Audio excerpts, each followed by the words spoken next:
থাম্বনেইলত দেখি পিনি আপোনালোকে গম পাইছে চাগে মই আজি কি ৰেচিপি বনাব লৈছো।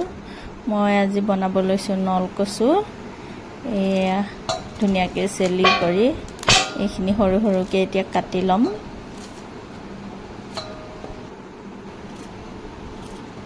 কাটি কৰি হৈ গ'ল মোৰ আৰু এইখিনি এনেকৈ সৰু সৰুকৈ কাটি লৈছো।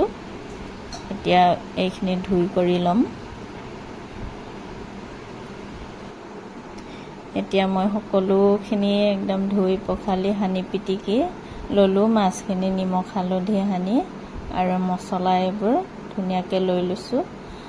ইয়াতে তেল দি ললোঁ। মই এতিয়া মাছখিনি ফ্ৰাই কৰি ল'ম।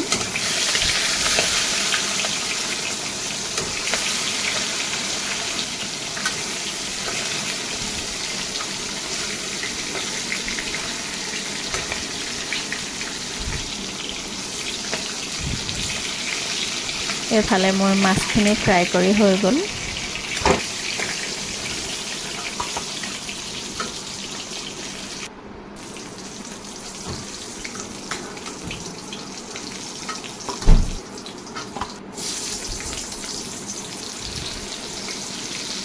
এতিয়া এইখিনি পিঁয়াজ, শুকান জলকীয়া, জিৰা, তেজপাত দি ধুনীয়াকৈ কচুখিনি ভাজি ল'ম।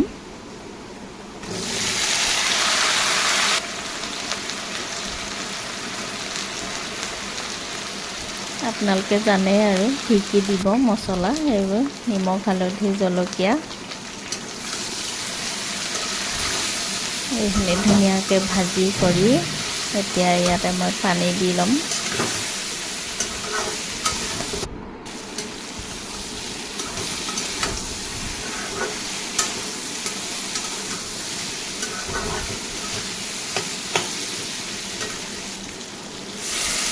ইয়াতে মই পানী দি কৰি ধুনীয়াকৈ ঢাকনি লগাই ৰাখিম। এতিয়া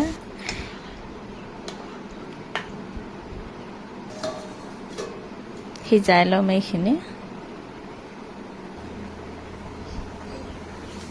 ইয়াতে আদা নহৰু পেষ্টখিনি দি ল'লোঁ।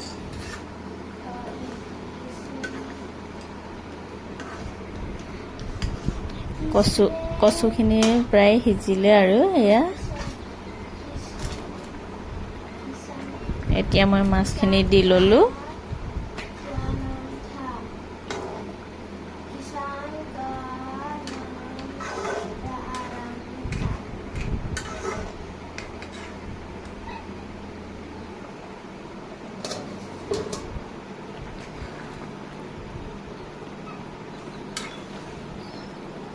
এয়া মোৰ কচু আৰু মাছৰ জোলখন এতিয়া হৈ গ'ল।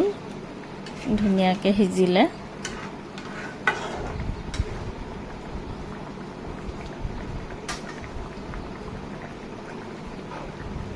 দেখাই দিছোঁ আপোনালোকক উঠাই কৰি। এয়া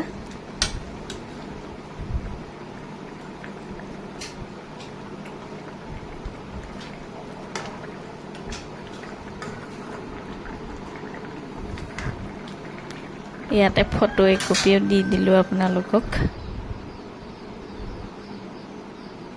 আৰু এইফালে মই তিতা কেৰেলা আলু ভাজি ল'লোঁ আৰু ভাতৰ থালখন ৰেডি কৰিলোঁ।